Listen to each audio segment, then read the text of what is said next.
आयकर छूट नियम सीमा के साथ। जी हाँ दोस्तों, आयकर छूट अनिवार्य रूप से उन तरीकों को संदर्भित करती है जिनसे कोई व्यक्ति अपनी बचत का बड़ा हिस्सा बचा सकता है। आयकर अधिनियम ने भारत में करदाताओं के बीच बचत की आदत विकसित करने के लिए ये प्रावधान रखे हैं। आयकर देश की अर्थव्यवस्था का एक महत्वपूर्ण तत्व है। आयकर का भुगतान करने से व्यक्ति को अपने बुनियादी ढांचे में निवेश करके और आगे के विकास के तरीके में निवेश करके राष्ट्र की समग्र भलाई में योगदान करने की अनुमति मिलती है। साथ ही आयकर बढ़ते उभरते उद्योगों को बढ़ी हुई फंडिंग प्रदान करके अधिक नौकरियां पैदा करने में भी मदद करता है। समय के साथ एक निश्चित आय स्तर वाले अधिक लोगों को समायोजित करने के लिए आयकर कानूनों और नियमों में बदलाव किया गया है, जबकि निम्न आय वर्ग के लोगों को किसी भी अवांछित वित्तीय ओवरहेड्स से संरक्षित किया गया है। आयकर के ऐसे बुनियादी नियम किसी व्यक्ति के लिए कर भुगतान के योग्य होने के लिए न्यूनतम योग्यता आय स्तर निर्धारित करते हैं। इसके अलावा किसी के तत्काल परिवार या रिश्तेदारों के भविष्य को सुरक्षित करने की आवश्यकता हो सकती है और इसके लिए व्यक्ति की ओर से अतिरिक्त बचत की आवश्यकता हो सकती है। यह वह जगह है जहां कर छूट वास्तव में आती है। आयकर अधिनियम के तहत छूट नियम और सीमाएं।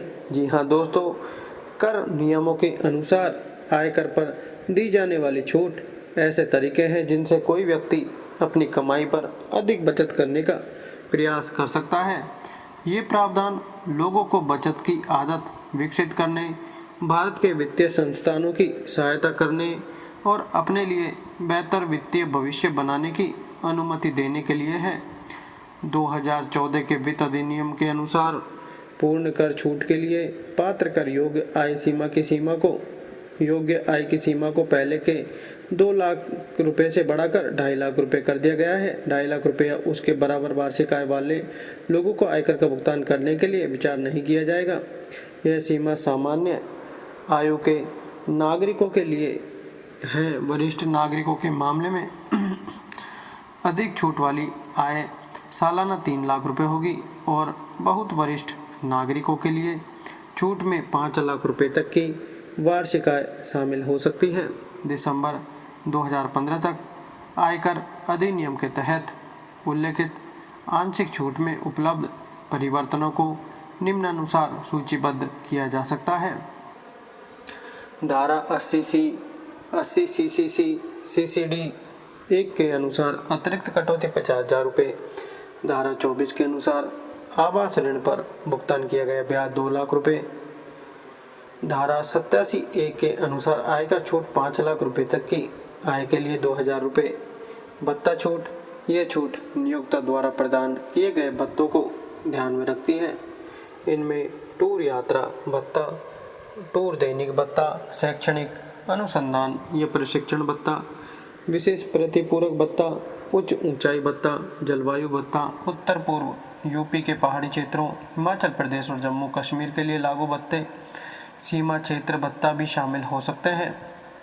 आईटी अधिनियम की धारा 10 के अनुसार प्रतिपूरक क्षेत्र भत्ता, काउंटर इमरजेंसी भत्ता, उच्च सक्रिय क्षेत्र भत्ता, द्वीप शुल्क भत्ता, जनजातीय भत्ता और अन्य, लेकिन सबसे प्रमुख इस प्रकार है।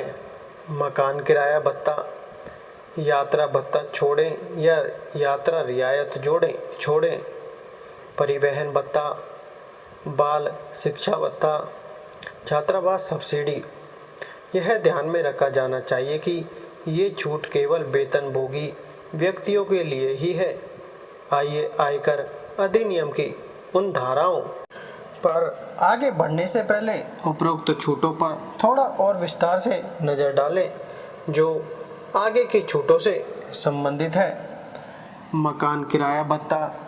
यदि किराया वास्तव में भुगतान किया जा रहा है तो व्यक्ति को हाउस रेंट अलाउंस के अनुसार छूट मिल सकती है और वह निम्नलिखित में से सबसे कम होगी।